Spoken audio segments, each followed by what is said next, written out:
Le 10 décembre, nous faisons mémoire de bienheureux Marcantonio Durando, lazariste italien du XIXe siècle.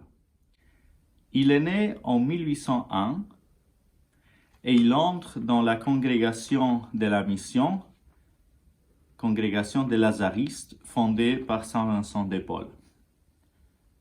Il a voulu partir en mission ad gentes en Chine, mais les supérieurs n'étaient pas d'accord. Il a commencé donc la mission avec les confrères en s'engageant dans les œuvres charitables, appelées miséricorde. Et donc, ce que furent les charités au temps de Saint Vincent de Paul à Paris, c'est ce que furent les miséricordes à Turin au XIXe siècle, a écrit un des biographes de notre bienheureux. En 1856, Marcantonio Durando a fondé, encore en Italie, les Enfants de Marie, l'association pour les jeunes, association qui a été demandée par la Vierge Marie à Catherine Labouré lors de ses apparitions en 1830 à Paris. Marcantonio était aussi un grand prédicateur. Il s'est engagé dans les missions populaires. Voici un témoignage de la mission de Sommaria au diocèse de Turin.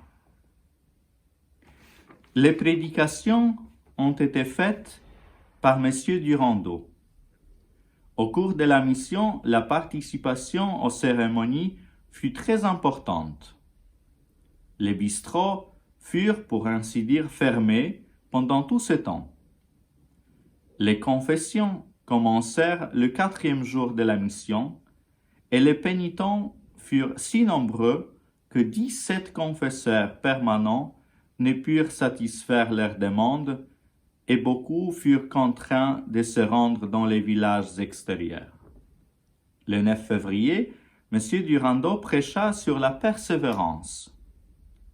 Il ne fut pas possible d'exprimer l'émotion qui se voyait dans la foule immense lorsque le prédicateur faisait ses adieux. Marcantonio Durando était ainsi le directeur des Filles de la Charité et le visiteur des Pères Lazaristes en Italie. Il a fondé une congrégation religieuse. Cette congrégation a été fondée pour les enfants illégitimes. Pourquoi? Parce que, à l'époque, la situation législative ecclésiastique empêchait l'entrée dans la vie consacrée aux personnes nées en dehors du mariage religieux. C'est pour ces personnes-là que Marcantonio Durando a fondé cette congrégation appelée ensuite Sœurs nazaréennes. Et conformément à son projet initial, qui était celui de les ouvrir à la vie consacrée, il les lança avec ces paroles. Il écrit « Priez, obéissez et devenez des saintes ». Il est mort le 10 décembre 1880. Dans la vie de Marcantonio Durando, la présence de la providence de Dieu est très importante.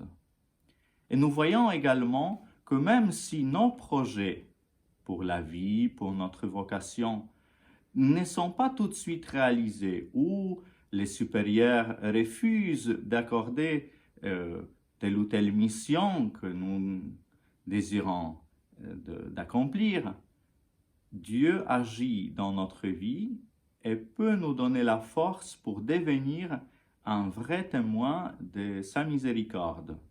Et dans la vie de Marcantonio Durando, ce n'était pas la mission en Chine accomplie qui a permis d'être un vrai témoin de l'Évangile, mais d'autres missions, dont celle de la miséricorde de Dieu dans les œuvres de charité, la mission d'enseigner et la mission des prédicateurs. Et à la fin de sa vie, Marc-Antonio Durando disait « Ce n'était pas la volonté de Dieu que j'aille en Chine. Je mis mon cœur en paix. » En cette fête de Marc-Antonio Durando, prions pour que nous puissions aussi coopérer avec la volonté de Dieu, avec sa providence, en répondant favorablement aux missions que l'Église nous demande.